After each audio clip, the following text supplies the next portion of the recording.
Vamos a orar, encomendar este tiempo a nuestro Dios, a buscar su guía, su dirección. Así que oremos y damos comienzo a este tiempo, ¿sí?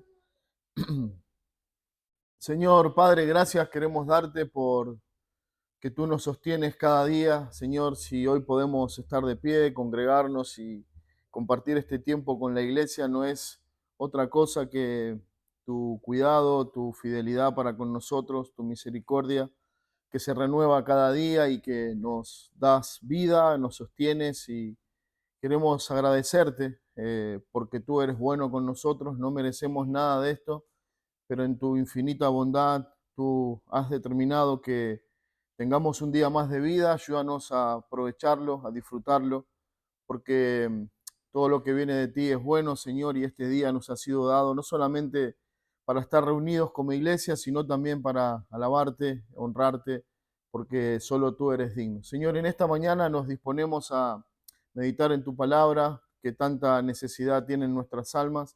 Por eso te pedimos, Señor, que tanto para mis hermanos que están en esta mañana como oyentes y en este caso particular que me toca compartir la palabra, Señor, que nos llenes de gracia para poder hablar con fidelidad las escrituras, con gracia para que tu nombre no solamente sea venerado, honrado, sino también bien enseñado.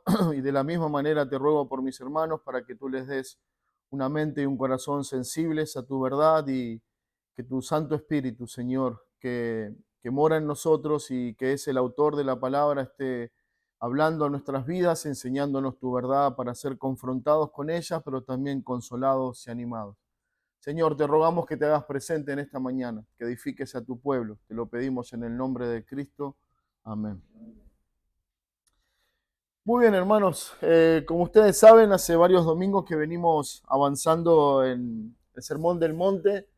Eh, es un capítulo precioso, lleno de enseñanza para los discípulos de Cristo, para la iglesia, para los ciudadanos del reino. Y en esta mañana en particular me toca compartir el versículo 17 al 20. Y es un capítulo, más que un capítulo, es un pasaje muy especial porque de alguna manera nos habla de la ley, no de la ley que ellos conocían como pueblo, la ley que le había sido entregada por Moisés. Dios hizo subir a su siervo al monte y en ese lugar, en el monte, el Señor le dio la ley que después comunicó al pueblo y el pueblo con muchas dificultades trató de guardar y de vivir. Es interesante porque cuando comenzamos el capítulo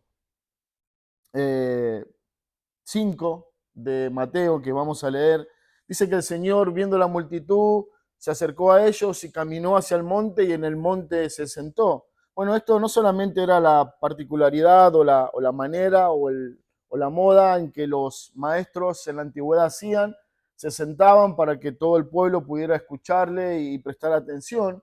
Pero si nosotros hacemos una referencia entre la ley que fue dada a Moisés en el monte y la ley que Cristo ahora va a hablar desde este monte, ¿no? Hay una clara similitud en donde Dios llamó a su siervo al monte para conferirle la ley, los mandamientos, y de la misma manera, así se dice, ahora Cristo, sentado desde el monte, también está comunicando a su pueblo la ley de Dios. Bueno, yo quiero en principio, antes de leer directamente el pasaje, invitarlos a que puedan buscar ahí en el Salmo 24, el versículo 3.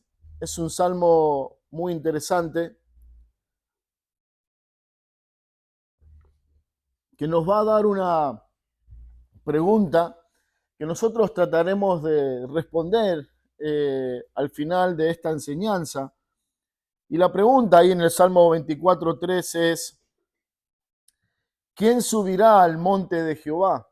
¿Y quién estará en su lugar santo? Si bien el Señor en el pasaje de Mateo va a hablarnos acerca de la ley, de alguna manera también nos lleva a hacernos esta pregunta. El versículo 20 dice que si nuestra justicia no fuere mayor que la de los escribas y fariseos, no entraremos al reino de los cielos. Bueno, la pregunta del salmista es: ¿quién entrará? ¿No? Está hablando de ese lugar, del monte de Jehová, del monte santo, donde nadie excepto Moisés solamente podía subir y tener comunión con Dios, pero es una pregunta que Cristo viene a responder y a enseñarnos a nosotros. Dice entonces ahora sí, Mateo 5:17, Evangelio de Mateo, capítulo 5, versículo 17.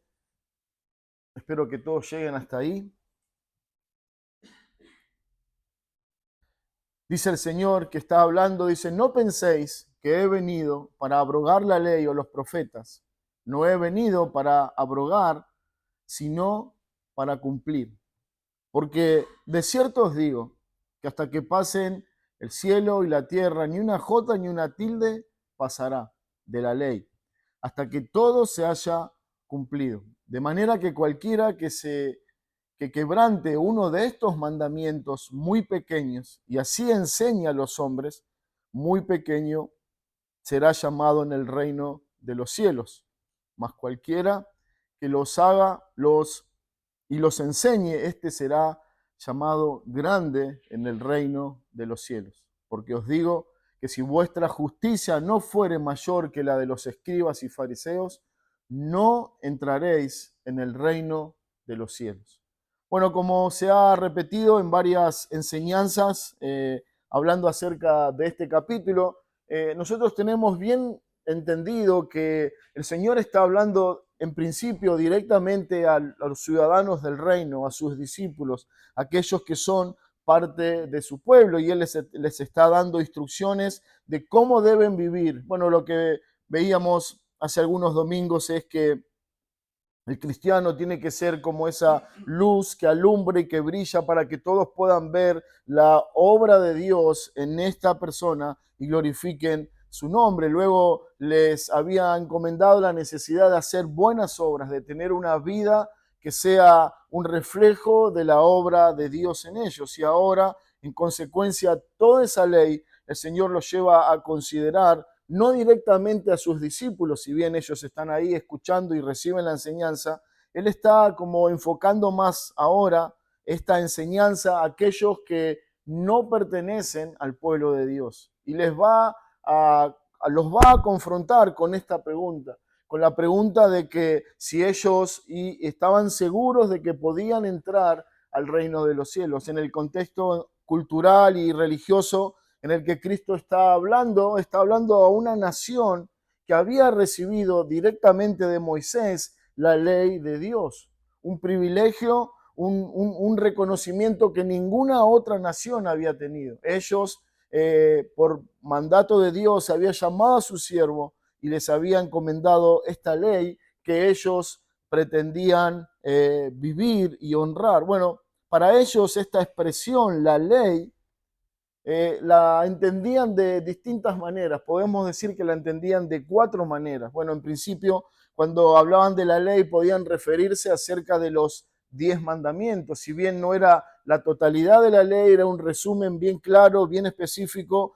de Dios y de lo que Él les había mandado. En segundo lugar, cuando ellos se referían a la ley, podían estar refiriéndose al Pentateuco, a los 5 libros de Moisés y algunos libros más que ellos agregaron con el tiempo, pero la ley podía referirse como los 10 mandamientos, como el Pentateuco o el Antiguo Testamento que ellos tenían hasta ese momento, y también podía referirse a todo aquello que refería a los profetas. La ley y los profetas era lo que ellos tenían como la palabra de Dios, y ellos también lo reconocían y lo llamaban como la ley.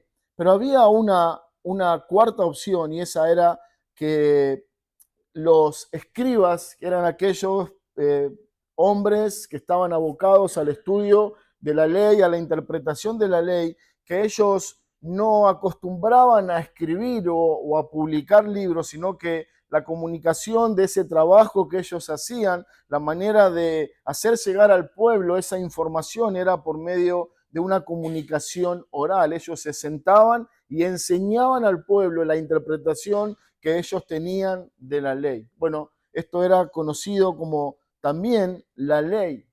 Cuando nosotros estamos hablando o cuando consideramos el pasaje de Mateo 5 y el Señor dice, no penséis que he venido para abrogar la ley, eso se está refiriendo específicamente a la ley oral que era comunicada por los escribas en aquella época. Entonces, esto nos da un panorama muy claro de que Cristo no se está refiriendo ni a los 10 mandamientos ni a la palabra de Dios, sino que Él dice, yo no he venido para abrogar la ley, no he venido para negar las escrituras o para hacer a un costado la palabra de Dios. De alguna manera, lo que Él va a enseñar está directamente abocado a corregir las enseñanzas defectuosas que los escribas comunicaban de manera oral al pueblo y que ellos creían que era por guardar esos mandamientos que estaban justificados delante de Dios.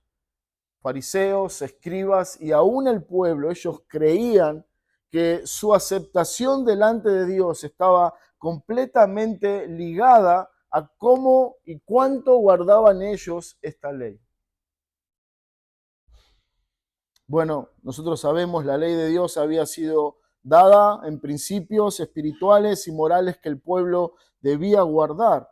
Pero los escribas, incapaces de vivir bajo esos principios que Dios les había dado, tomaron la ley de Dios y lo transformaron en un sistema de regulaciones minuciosas. Ellos hacían un mandamiento del mandamiento del mandamiento del mandamiento. Entonces, lo que llegó a ser algo conciso, claro, bien comunicado por Dios, ellos lo transformaron en algo imposible de retener, imposible de cumplir. Ellos dividieron la ley en 365 mandamientos que les llevaban o les imponían a guardar determinadas cosas, como no hacer esto, no hacer aquello. Bueno, tenían un mandamiento para cada día del año, 365 mandamientos negativos que ellos tenían que guardar. Y como consideraban que la palabra de Dios no era suficiente, ellos comenzaron a profundizar según su criterio y su sabiduría en micros regulaciones de lo que Dios ya les había dado. Y esto se transformó en un sistema imposible de cumplir. Ese era el ambiente, esa era la atmósfera religiosa en la que el pueblo vivía, con un montón de exigencias, con un montón de demandas, y es en ese ambiente al que Cristo viene y dice, yo les voy a mostrar cuál es la manera correcta de llegar a Dios. Yo les voy a enseñar cuál es el medio establecido por mi Padre para que le conozcan y para que tengan seguridad de entrar al reino de los cielos. Bueno, ellos, en lugar de vivir bajo los principios espirituales que Dios les había dado, vivían seguros y conformes bajo reglas externas que ellos mismos se autoimponían e imponían al pueblo. La piedad se volvió ritualismo, la justicia se transformó en apariencia y la aceptación delante de Dios, quedó atada al cumplimiento de un montón de reglas humanas. Pero Jesús, sin embargo, enseñó que la ley no era un código de reglas establecidas, sino que Cristo enseñó que la ley era la voluntad o la revelación de la voluntad de Dios para el hombre. Eso era la verdadera ley y eso es lo que Él viene a enseñar. Él dice, no he venido para abolirla o para abrogar la ley, sino que he venido para cumplirla, para darle cumplimiento. Cuando Cristo dice esto, Él no se está refiriendo, yo voy a cumplir con las exigencias de los hombres. Él dijo, ustedes imponen mandamientos de hombre que ni siquiera ustedes mismos pueden guardar. Cristo no dice, yo he venido para cumplir con esa ley. Él no vino a cumplir con la ley oral del hombre, Él vino a cumplir con los mandamientos dados por Dios al pueblo. Por eso dice el versículo 17, no penséis que he venido para abrogar la ley y los profetas. Bueno, es interesante porque, como ya lo hemos comprobado a través de todo el Evangelio, el Señor está hablando con una autoridad que ningún otro maestro tenía. Él está hablando de una capacidad que ningún hombre tenía. Pero es a través de esta frase llena de autoridad y llena de señorío que Él hace una protesta solemne contra el pueblo. Bueno, hay una virtud maravillosa en Cristo, que lo vemos a través de todo el Evangelio, y es cómo Él puede saber lo que hay en el corazón y en la mente de una persona. Si el Señor estuviera con nosotros físicamente en esta mañana, Él estaría acá seguramente enseñando la palabra y Él estaría no solamente enfocado en lo que tiene que decir, sino que Él estaría conociendo cada pensamiento, cada sentir de su pueblo en su corazón. Bueno, esto es de la misma manera. Él dice, no penséis. No hay una expresión en todo el pasaje en que ellos manifiestan una queja o un reclamo hacia Cristo por lo que Él está diciendo, pero Él les dice, no penséis que he venido para abrogar la ley y los profetas, sino que he venido para cumplirla. Sus obras, las que Él viene haciendo a través del Evangelio, de lo que hemos visto, eran una señal a tanto la casta religiosa como muchos ciudadanos de que él era alguien que aparentemente se oponía públicamente a la religión establecida en la nación. Él hacía sus obras de milagro en días de reposo, él sanaba a personas se relacionaba con personas que la ley mandaba no relacionarse, como enfermos o como pecadores o como prostitutas, y él hacía todo eso, y esto era una señal aparente de que él era un claro opositor a la ley de Dios. Es posiblemente que todo esto está en las personas que están escuchando a Cristo, por eso él dice, no crean, no piensen que yo he venido para no cumplir con la ley, para abrogarla, para no obedecerla. Bueno, la ley había sido dada por Dios y él estaba completamente entregado a cumplir con esa ley que su padre le había encomendado como a Moisés y que él también debía cumplir. El Señor está rechazando la idea de que él venga para oponerse a la voluntad de Dios revelada en su palabra. Eso está diciendo en otras palabras. Yo no vengo a oponerme a la voluntad revelada de mi Padre. Pienso cuán provechoso sería para nuestras almas no solamente tener con claridad la voluntad de Dios revelada para cada uno de sus hijos, sino tener la clara determinación de no oponernos, de no hacer nada contrario a la verdad que Dios nos ha revelado en su palabra. Jesús amaba la ley de Dios, la respetaba, la obedecía, la honraba y la enseñaba. En todo su ministerio público podemos ver cómo una y otra vez él está citando la palabra de Dios. Y esto nos permite ver que él no es una persona que está contra la palabra de Dios o que se está rebelando contra lo que Dios ha revelado en su palabra. Todo lo contrario.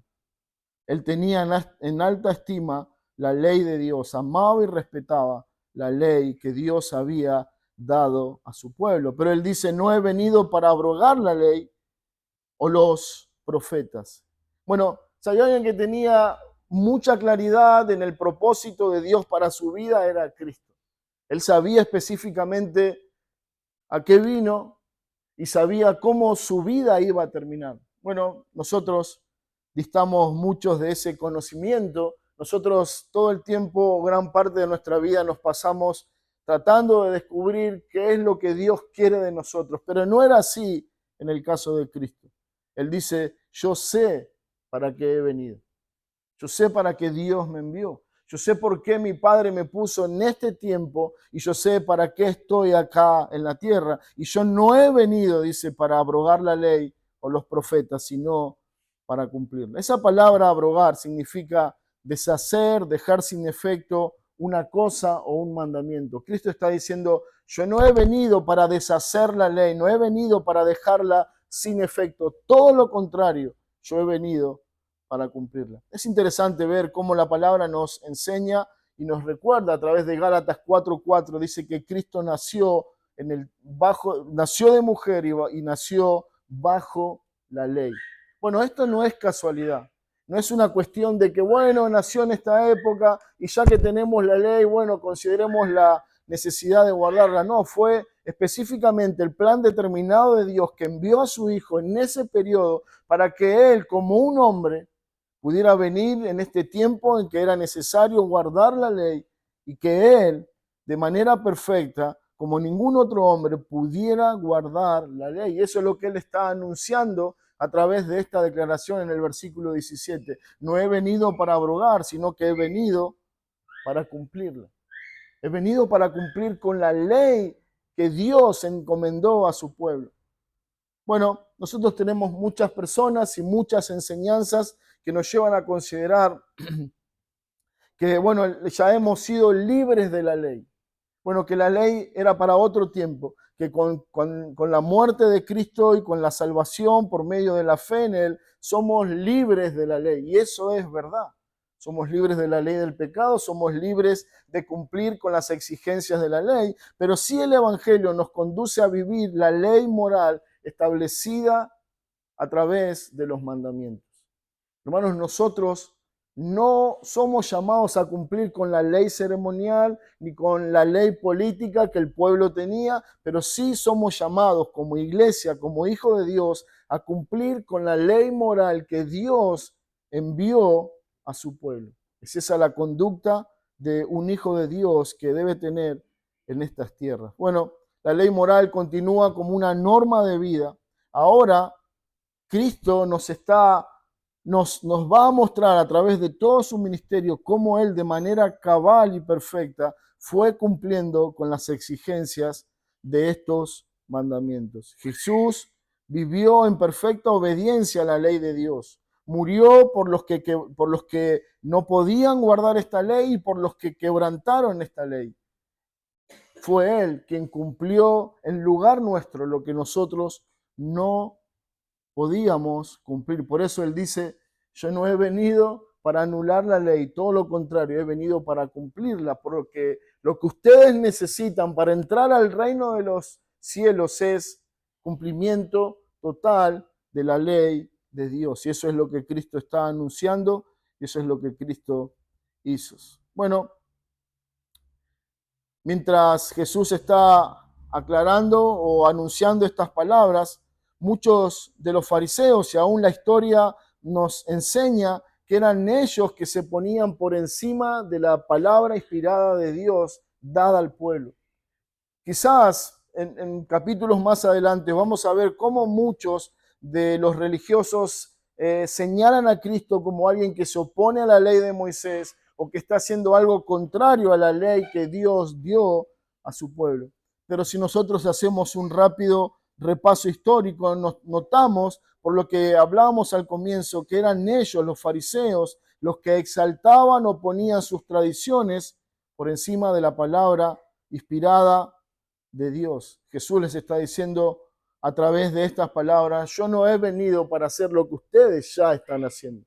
Yo no he venido para abrogar y ustedes están anulando la ley de Dios cuando en vez de obedecer lo que Dios claramente nos ha enseñado, van poniendo mandamiento sobre mandamiento y al final esto nos concluye a no tener la palabra de Dios y a obedecer mandamientos de hombres. Pero yo no he venido para eso, sino para traer una vez más la pura palabra de Dios al pueblo y obedecer el mandamiento de Dios. El propósito de la ley siempre fue conducir al hombre a buscar la voluntad de Dios y conocerlo más profundamente. Y eso es lo que Cristo está de alguna manera comunicando al pueblo. El versículo 18 dice, porque de cierto os digo que hasta que pase el cielo y la tierra, ni una jota ni una tilde pasará de la ley hasta que todo se haya cumplido. Es interesante porque Cristo dice, una advertencia es, yo no he venido para negar la ley de Dios.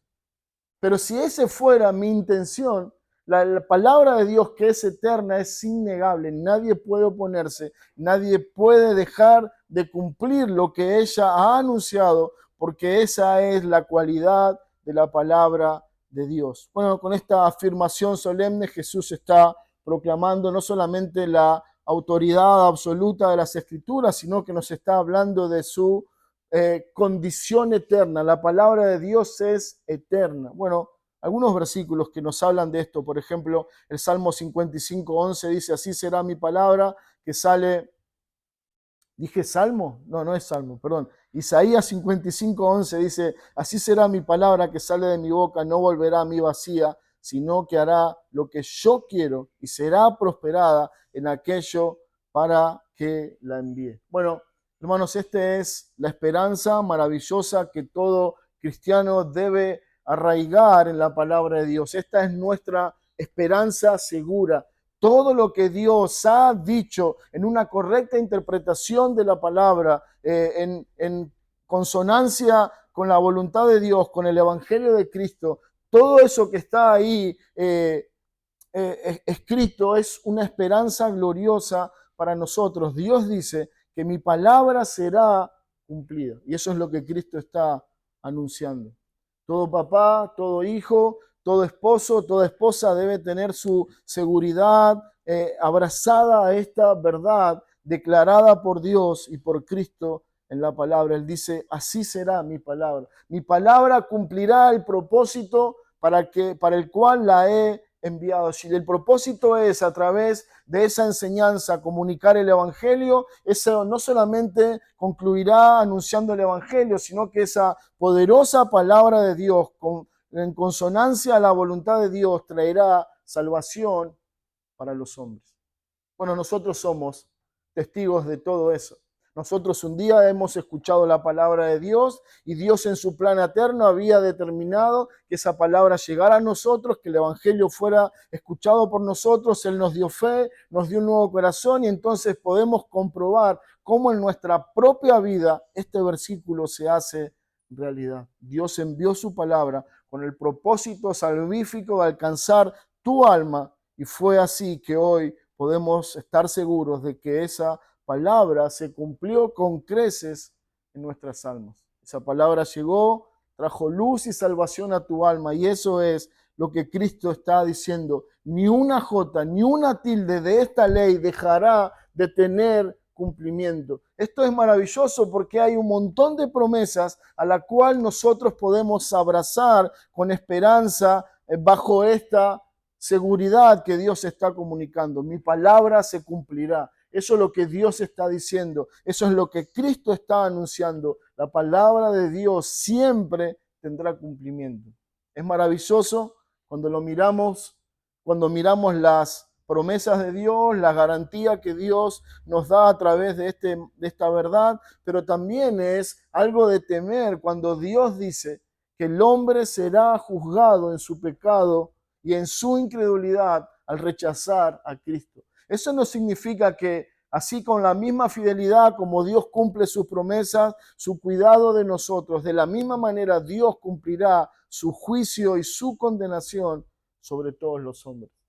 Por eso este versículo no solamente es un aliento para el alma, sino que es un llamado a considerar el estado de mi alma. Si estoy en Cristo, estoy seguro. Su promesa está garantizada para mi alma. Pero si no estoy en Él, debo temer, debo temblar ante esta verdad, porque un día Dios vendrá y juzgará a todos los hombres por su pecado.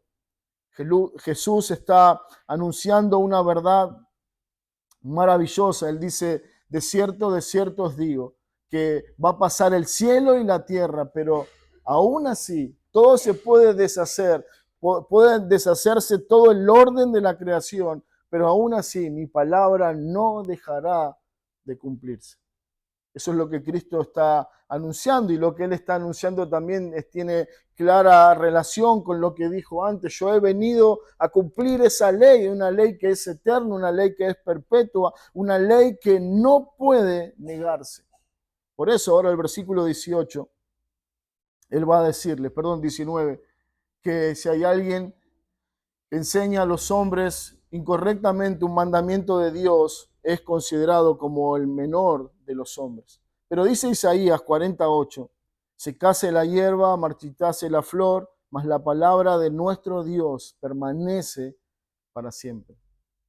Esa es la hermosa verdad que Cristo está comunicando en este versículo. Cuando Él habla de una jota y una tilde, eran los símbolos más insignificantes en la letra hebrea. Era como una coma muy chiquitita y Él dice, cada coma, cada palabra inspirada por Dios tendrá cumplimiento. Dice Isaías 48, puede secarse la hierba, puede marchitarse la flor, pero la palabra de Dios, que es eterna, siempre permanecerá. Bueno, el Señor dice eso. Va a pasar la tierra, va a pasar el cielo, se va a secar la flor, se va a marchitar todo lo creado, pero aún así la palabra de Dios permanece para siempre. El versículo 19 dice, de manera que cualquiera que quebrante uno de estos mandamientos muy pequeños y así enseña a los hombres,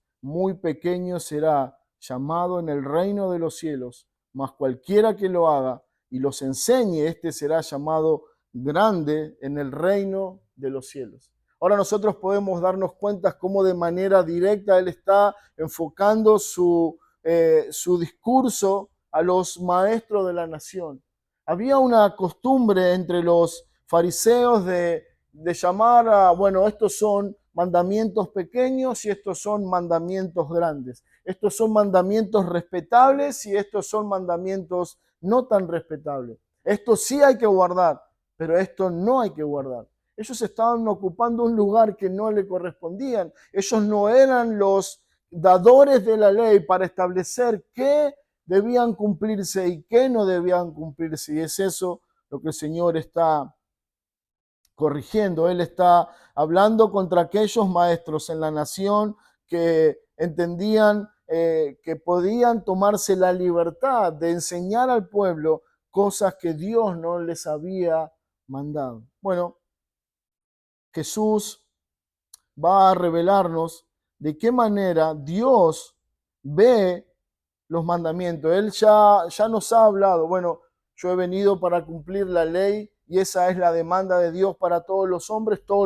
deben cumplir la ley de Dios, para eso nos fue dada, pero sabemos que en nuestra naturaleza caída, en nuestro pecado no podemos cumplir con eso, pero es esa imposibilidad de cumplir lo que nos lleva a Cristo. Dice Pablo, la ley de Dios es como un tutor, como un cuidador que nos lleva en esa imposibilidad a buscar a Cristo, quien sí pudo cumplir con la ley. En segundo lugar, nos habla de la perpetuidad o la eternidad de la palabra de Dios. La ley de Dios es eterna porque su palabra que nos fue dada es eterna.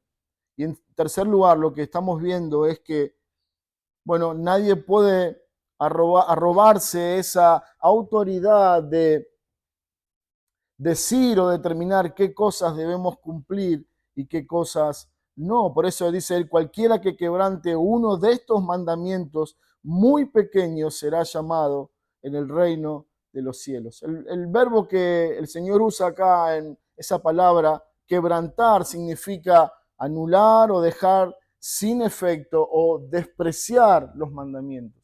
Y eso es lo que ellos hacían.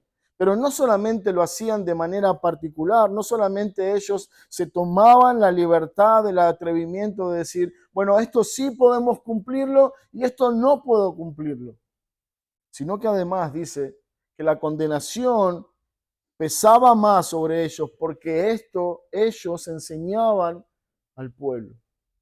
Bueno, es interesante porque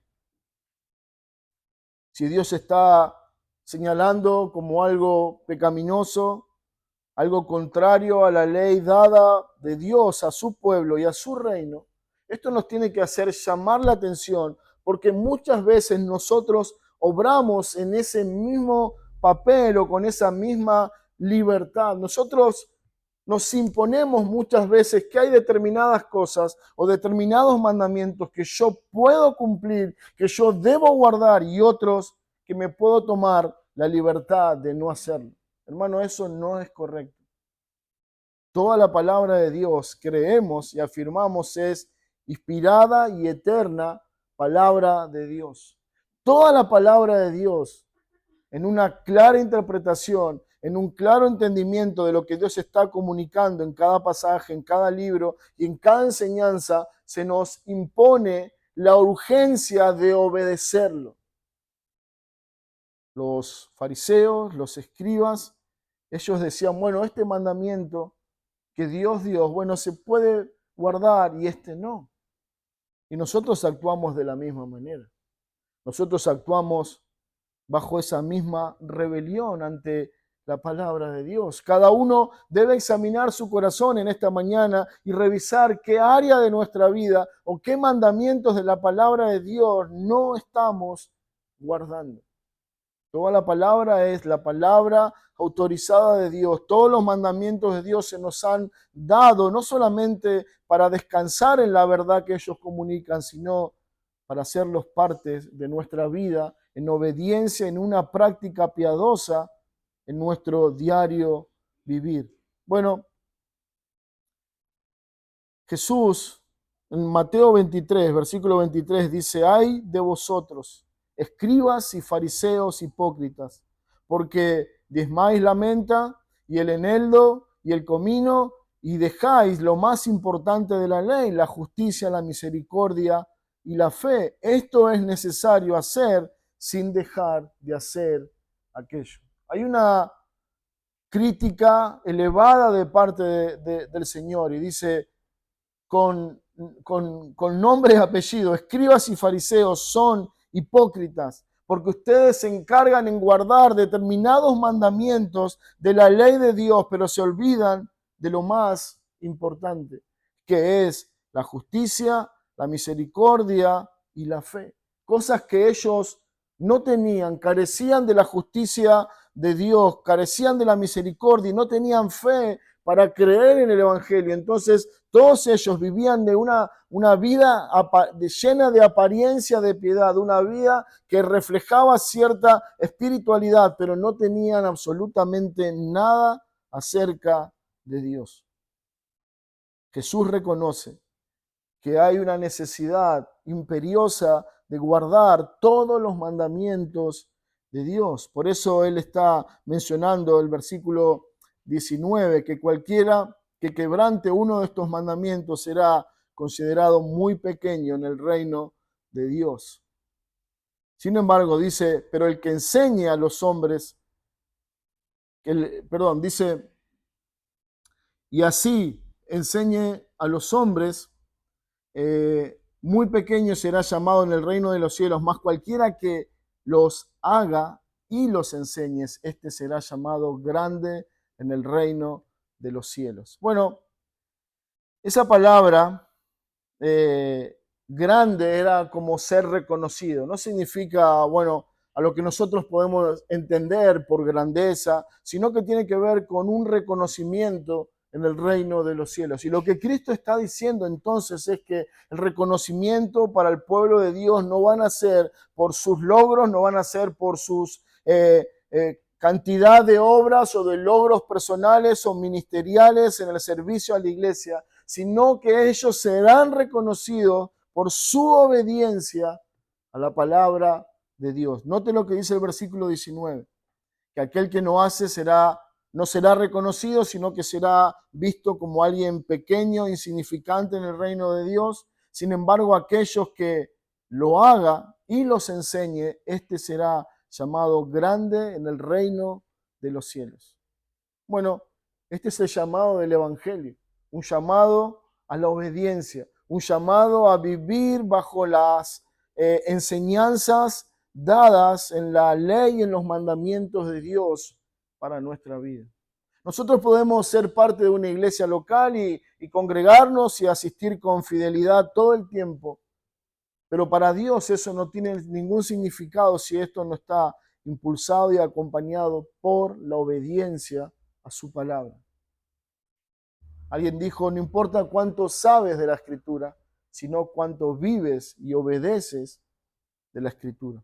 Ese es el llamado de Dios en esta enseñanza para nosotros. Ese será reconocido por Dios, ese será, dice Dios o Cristo, será llamado grande. Bueno, si nosotros pensamos estrictamente en esta definición, no puede haber otro que encaje en esta definición que Cristo mismo. Ningún otro cumplió tan perfectamente la palabra de Dios como Cristo la cumplió, y un día será venerado y honrado por su pueblo como el más grande de los hombres que Dios permitió caminar sobre esta tierra, no solamente por sus obras milagrosas, no solamente por su enseñanza, sino por cómo de manera total Él se entregó al cumplimiento de la palabra de Dios en su vida. Dice Él, para esto he venido, no para hacer mi voluntad, no para hacer lo que a mí me parece, sino para obedecer a mi Padre. Esa fue su vida, esa fue su ejemplo, y eso es lo que Él nos deja a nosotros como algo que debemos imitar. Si queremos ser reconocidos en el reino de los cielos, no debemos empeñarnos tantos en exaltar nuestro nombre, nuestro apellido, en que nos conozcan en un lado y en el otro, sino en la intimidad de nuestra alma, vivir con intensidad y obediencia la palabra de Dios. Versículo 20 dice, porque os digo que si vuestra justicia no fuere mayor que la de los escribas y fariseos, no entraréis en el reino de los cielos. No entraréis en el reino de los cielos. Había una esperanza arraigada en la mente del judío promedio de que ellos, por ser descendientes de Abraham, tenían garantizada la vida eterna. Por eso, una y otra vez le podemos escuchar discutir con Cristo y decir, nosotros somos hijos de Abraham. Eso nos garantiza el cielo. Somos hijos de la promesa. Pero Cristo acá hace una declaración tremenda que viene a derribar por tierra toda su esperanza, toda su seguridad. Él les dice, si su justicia no fuere mayor que la de los escribas y fariseos, no entraréis en el reino de los cielos. Es interesante porque, fiel a su costumbre, Cristo no anda con medias tintas ni con definiciones ambiguas, sino que Él afirma de una manera categórica y dice, si su justicia no es mayor a la que ustedes conocen, no entraréis. No hay ninguna posibilidad, no hay ninguna chance de que ustedes entren en el reino de los cielos. Imagínense, hermanos, una nación, una persona que desde su más tierna infancia fue instruido en la necesidad de guardarse de determinados alimentos, de vestir determinada ropa, de hacer determinadas cosas, de guardar el sábado, de practicar determinadas cosas religiosas, de leer la palabra de Dios, de orar, de hacer un montón de cuestiones religiosas, y les imponían en la cabeza y les decían, bueno, si vos haces esto, tu alma está garantizada para el cielo. Guardá esto y estarás bien con Dios. Hacé esto y Dios estará contento con tus obras. Bueno, nosotros no hemos vivido una cultura tan arraigada a la religión como ellos, o quizás no todos, pero sí de alguna manera vivimos en un ambiente, donde se nos ha enseñado que si yo soy bueno, Dios está contento conmigo. Si yo hago determinadas prácticas, Dios me puede bendecir. Si yo oro y si yo leo la palabra, entonces Dios estará alegre conmigo. Y en consecuencias, su cuidado, su bendición, su protección estará sobre mi alma. No hay nada más ajeno a la verdad que esto. Porque lo que Cristo está afirmando, que lo que nosotros necesitamos para tener una, no solamente garantía para entrar al cielo, sino una comunión con Dios, una aceptación de parte de Dios, es tener una justicia mayor que la de los fariseos. Y esto nos lleva a preguntarnos, ¿cómo es tu justicia? Bueno, para ellos la justicia era cumplir con la ley, memorizar grandes porciones de las Escrituras, vestir de manera intachable, andar haciendo obras y ofrendar y hacer un montón de cosas donde el pueblo creían que la expresión de mayor santidad era la que podían encontrar y ver en los fariseos. Pero sin embargo, lo veremos en un momento más, como el Señor los llama de sepulcros blanqueados. Les está diciendo, ustedes por fuera son muy atractivos, son muy lindos, son muy pulcros, muy limpios, pero por dentro están llenos de muerte y corrupción. Y esa es la condición de todos los hombres. Hermanos, esto nos lleva a pensar que Dios no es atraído por nuestras apariencias. Nosotros podemos venir acá y aparentar. Es lo que hemos practicado durante toda nuestra vida. O sea, hay algo que sabemos hacer, es aparentar. Desde nuestra infancia hemos aprendido a camuflar sentimientos, hemos aprendido a camuflar un montón de cosas para que nadie se dé cuenta de lo que está pasando en nuestro corazón. Lo practicamos a la perfección. Alguien dice que la gran diferencia entre una persona adulta y un niño es que todavía los niños no han aprendido el arte de camuflar lo que le pasa, lo que le molesta, lo que le enoja. Sin embargo, nosotros sí, lo hacemos a la perfección. Pero Cristo entonces nos lleva ahora a hacernos esta pregunta. ¿En qué justicia estamos descansando? ¿Qué es lo que te da seguridad de que el día de que partamos de esta tierra tenemos una libre entrada al reino de los cielos?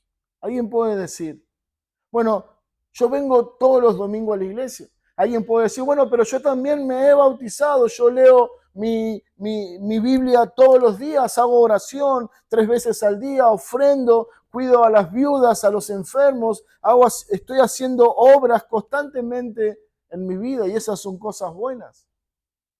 Pero eso es insuficiente para tener una garantía de entrar al reino de los cielos. Y este es, digamos, el núcleo central de la enseñanza de lo que Cristo está diciendo.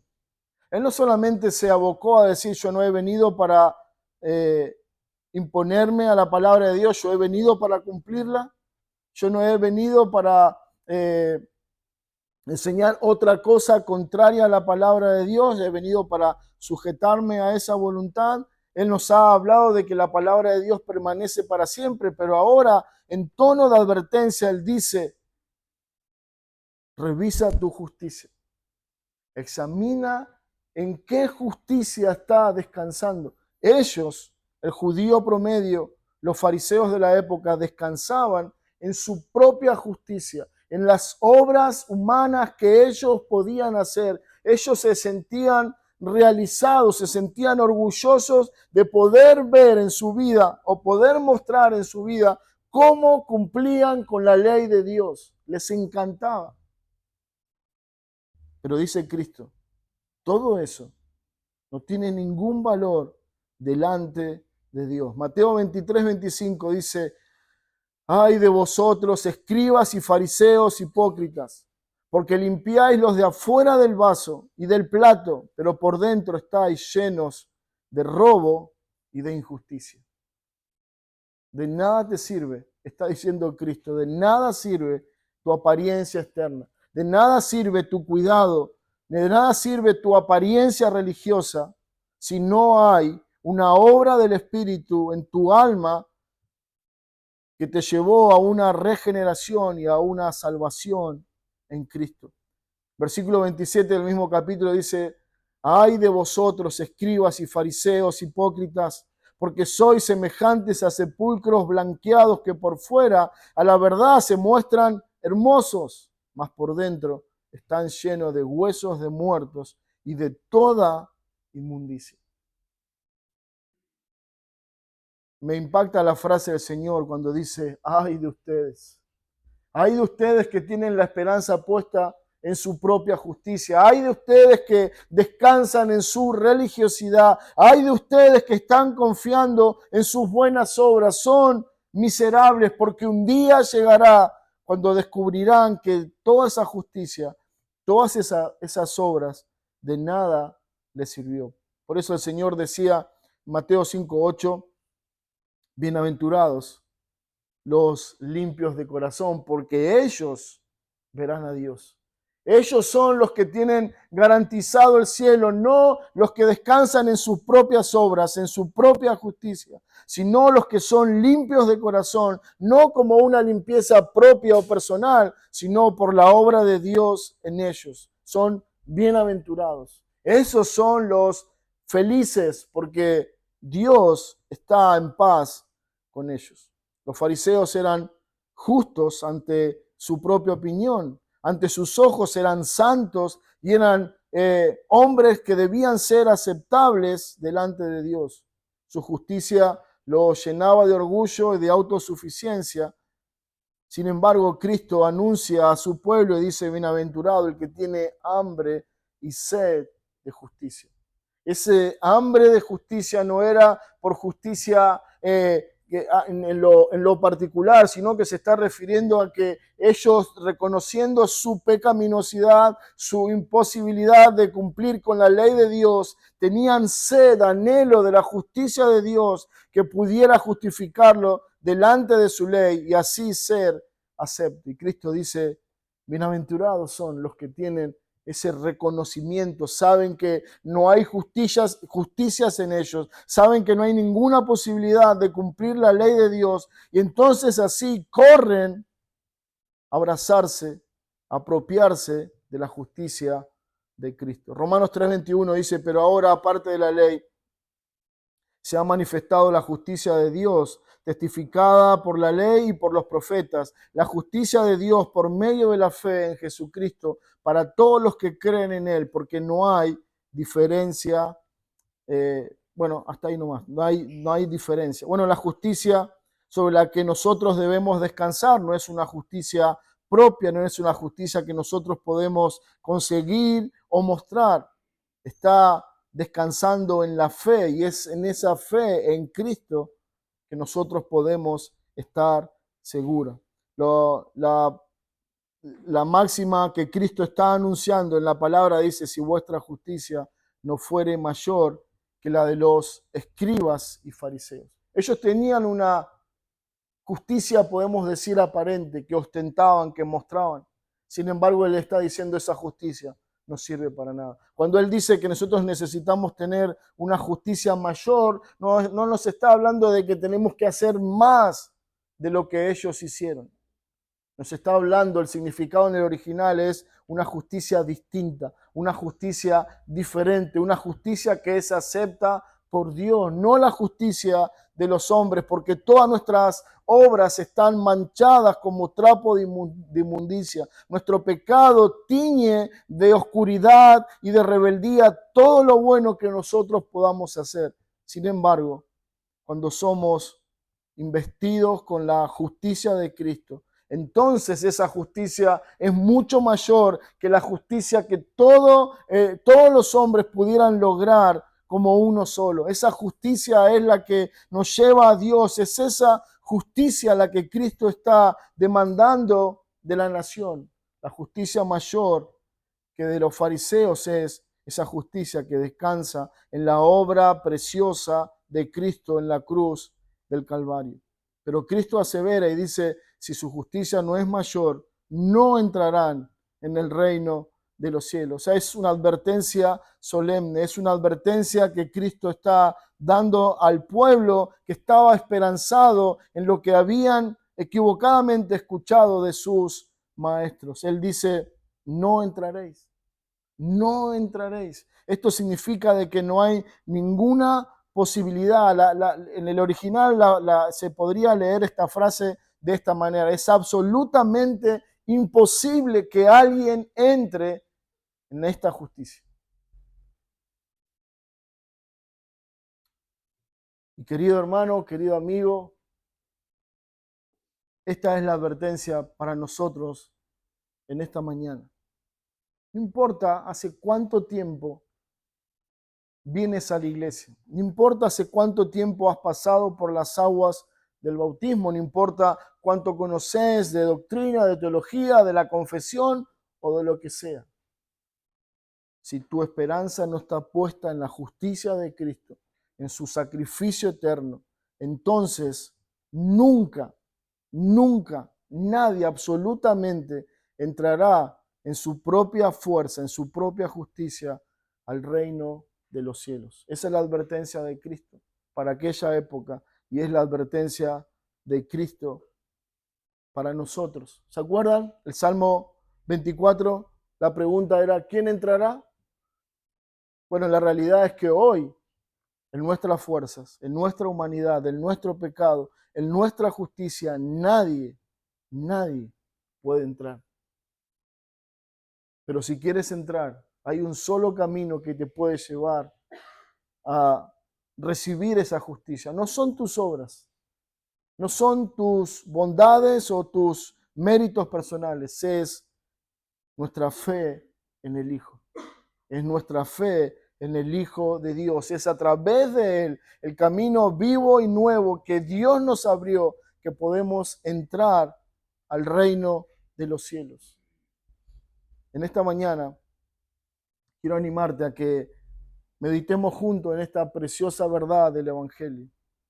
Recuerda, aquel día estábamos perdidos, dice Pablo, sin esperanza y sin Dios, pero es a causa de que Él nos encontró cuando estábamos perdidos, cuando estábamos en tiniebla. Él te buscó, Él te salvó, Él te quitó esas ropas de inmundicia y de pecado y te vistió con ropas de justicia y de verdad.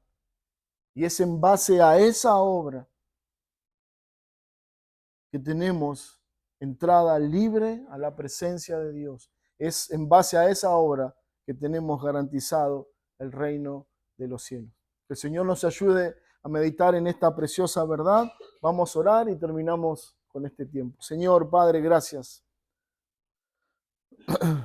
Gracias por Cristo, porque es solo en Él que tenemos esperanza. Es solo en Cristo que estamos seguros. Señor, saca de nosotros toda religiosidad, todo anhelo de ostentar lo bueno que somos, o lo santo que somos, o lo fieles. Señor, esto no tiene ningún valor delante de tus ojos santos, sino que lo único que tú buscas en nosotros es a Cristo, su justicia imputada, su sacrificio, Señor, que nos reemplaza ante la ira y la justicia de Dios. Señor, que esta sea siempre nuestra confianza y esperanza, que es solo en Cristo que podemos entrar a tu presencia. Es solo por Cristo que estamos seguros. Y que esta sea nuestra esperanza a diario, Señor, que sea el poner los ojos en Cristo lo que nos impulsa a orar, a meditar en tu palabra, a honrarte, a vivir de una manera que Cristo sea reflejado en nosotros. Padre, bendice a tu iglesia y bendice tu palabra. Te lo pedimos en el nombre de Cristo. Amén.